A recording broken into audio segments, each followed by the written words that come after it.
All right, Katie, let's take a look at your paper. By the way, before we get too far, you did an awesome job in the play. It was really cool to see you up there.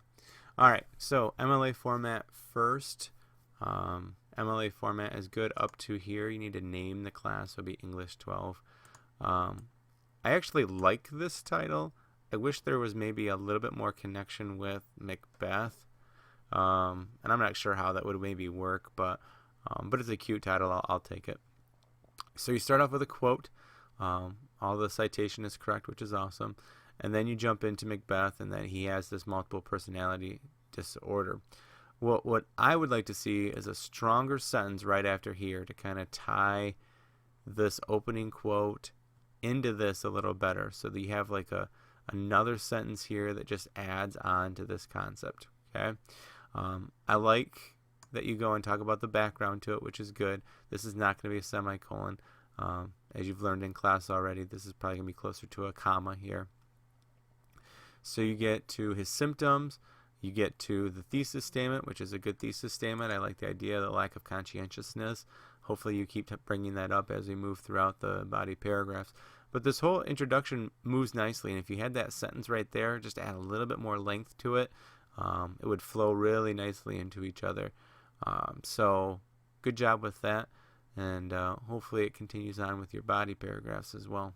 All right, so your first body paragraph is the detachment of emotions. But let me point one thing out to you. In your introduction, when you list your main points, list them in the order. So we're actually starting with the third one. Your next paragraph is the second one. So you want to list them in the order that you're going to present them in the introduction. Okay? Really good topic sentence. I think you did a really good job with your topic sentence. And I'm going to keep coming back to, hopefully, that you keep showing him a lack of conscientiousness. Okay? They find it hard to care about, no comma, everyday activities.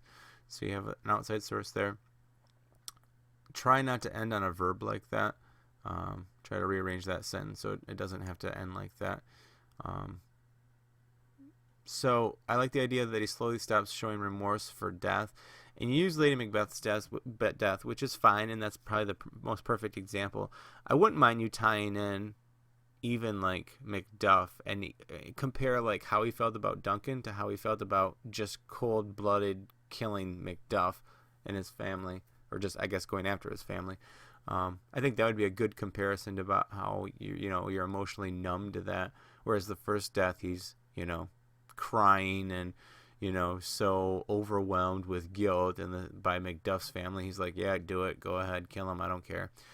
So that might be another good example to throw in there, because this paragraph could maybe use a few more sentences.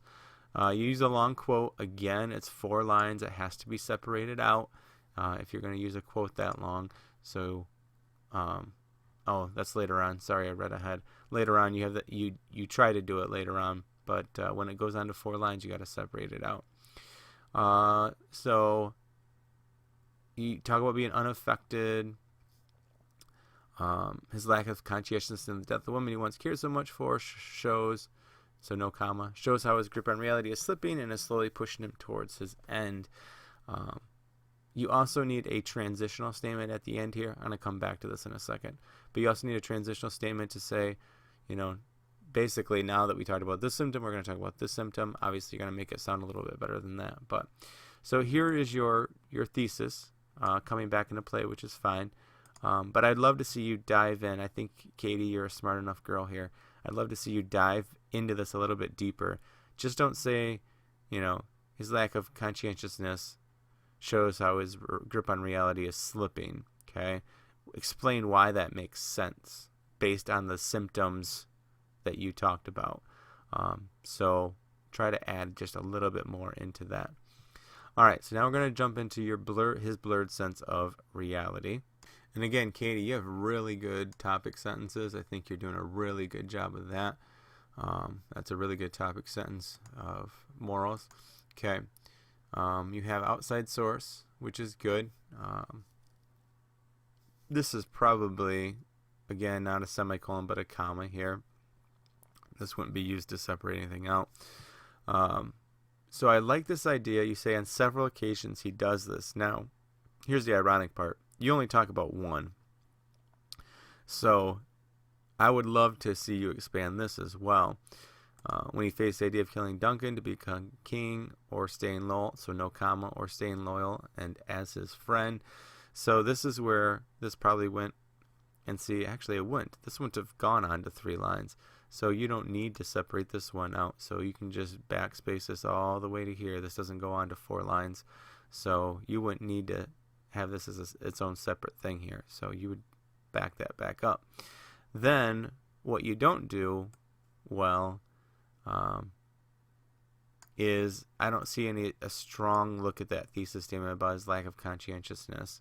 Okay, so you just talk about he loses his value for Duncan's life, but talk about how that relates to conscientiousness, how that talks about, tie that back into the blurred sense of identity. Give me another example from the play where he struggles with this. Okay. Or instead of using this quote, Macbeth originally says, quote, "will proceed no further," end quote, but Lady Macbeth convinces him. Now he's in an internal struggle of his identity. I can't believe he didn't bring up the whole coward comment, because that, I think, plays into identity as well. Is Lady Macbeth calling him a coward? Now, he's a cold-blooded killer up to this point. Now his wife is calling him a coward. She's not going to get away with that, right? So that's why he kind of jumps into the plan, Lady Macbeth's plan to kill him. So I think there's a lot of different things that you can bring in here. I don't think you tied that thesis in enough, and I don't think you have enough examples to really make it clear. You do have a better transitional statement here, though. So I like that you're using transitional statements here in your writing. All right. Missing a really good topic sentence, you're just basically saying he has anxiety. What did it do to him? Which you're kind of getting into this, I think. And I don't know if this one works as well, but this one definitely works with the excessive worry with your examples here. All right. I need an outside source here. You had to have looked this up. So I need an outside source. Can't use the word very. I like this, and it plays right into Banquo. That quote from Banquo is fine. He hired murderers to kill, and I would think you'd want to say that someone will take his crown. I would go down here. Every minute of his being thrust against my nearest of life. So talking about Banquo and how he's dangerous to him. Although you also could use the quote about how his crown will be, taken from him from an unlineal hand. It's during his soliloquy right before, before he talks to the murderers. So you could use that as a quote as well.